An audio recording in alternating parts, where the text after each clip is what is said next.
We are back to the Scotch with knight f6, and before I start studying every one single line, I think it will be very useful to give a whole overview of the variations that are both from whites and blacks perspective, because there are just so many variations here and they're all kind of interlinked with each other and they look similar, so it can be really confusing for players from both the sides, but especially for white, because black has a lot of options. There can be bishop b7, bishop a6 at various points, and I think let's say that there are two major divisions here. Of course, from black side, it's also important to learn these kind of, again, some setup against this subtle line with knight d2, knight f3. Basically, white just avoids break c4, so he gives fewer options with bishop a6, and is a slightly more restrained approach from white. But well, despite having some followers, I don't think it posed black all that many problems here. But after c4, there are two major different, completely different branches here. One is the approach with knight b6 and another one with bishop a6. I would say both have merit here, but let's say I would recommend personally the bishop a6 approach, as I think it's more testing for white, and also white would need to, if he wants to play for advantage, white has to really go for this knight d2, knight f3 lines here.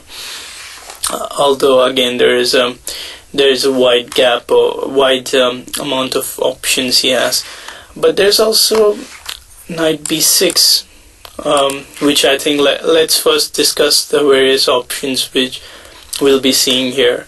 So after knight b6, knight c3, black can classically queen e6 used to be the most popular move, but first of all we'll be studying two Kramnik lines here with bishop b7 and long castle quickly, and trying to pressurize on e5, maybe with usually with like some kind of things like this, and trying as soon as possible to get to the white king.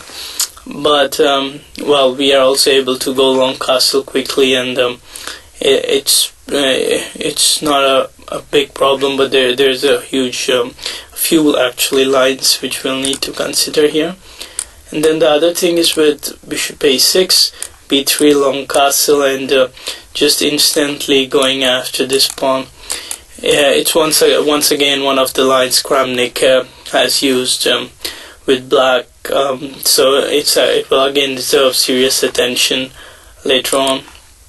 The other lines are all involving queen e6, and basically just bringing out the bishop to either b4 or somewhere, and going short castle, or trying to create some pressure on this pawn with bishop a6 and possibly d5 somewhere. Again, this is quite a closely knit branch as well, and it would have to be covered. Here, for instance, there is bishop b4, bishop a6, bishop b7, all moved separately, and we'll be seeing that after this. Bishop a6 is a more complicated line in a way, because white has more options with g3, b3, but I would eventually suggest to go for this variation. And now, despite some options for black, most players at least go for something like this queen b4 check, and okay, let's say this is just the starting point. There will be a lot of theory here as well, but for white, I think he doesn't have that much to worry about either. because he even though you have to play king d1, for black it might seem at first that he has some ways to instantly target the white king, but he has these problems because of the structure and the lack of development, and white will try to as soon as possible exchange the queens here.